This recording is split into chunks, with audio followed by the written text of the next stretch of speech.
Hello and welcome back to our channel. Today, we'll be talking about a common problem that many of us face, pimples. Pimples can be quite bothersome and can cause discomfort and low self-esteem. However, there are a few things you can do to help remove pimples and prevent them from coming back. Step 1. Keep your face clean. The first step in getting rid of pimples is to keep your face clean. Use a gentle facial cleanser twice a day, in the morning and before bed.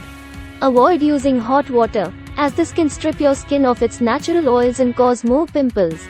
Instead, use lukewarm water to wash your face. Step 2. Exfoliate your skin. Exfoliating your skin can help to remove dead skin cells and unclog pores. Use a gentle exfoliating scrub once or twice a week, being careful not to scrub too hard, which can irritate your skin and make your pimples worse. Step 3. Use spot treatments. There are many over-the-counter spot treatments that can help to reduce the size and redness of pimples.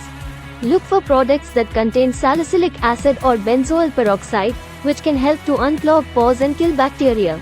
Step 4. Use natural remedies. There are also some natural remedies that can help to remove pimples. Tea tree oil is a popular option, as it has antibacterial properties and can help to reduce inflammation. Apply a small amount of tea tree oil to your pimples using a cotton swab. Step 5. Take care of your overall health. Taking care of your overall health can also help to prevent pimples.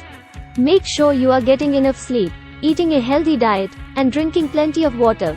Exercise can also help to improve your skin's health by increasing blood flow and reducing stress.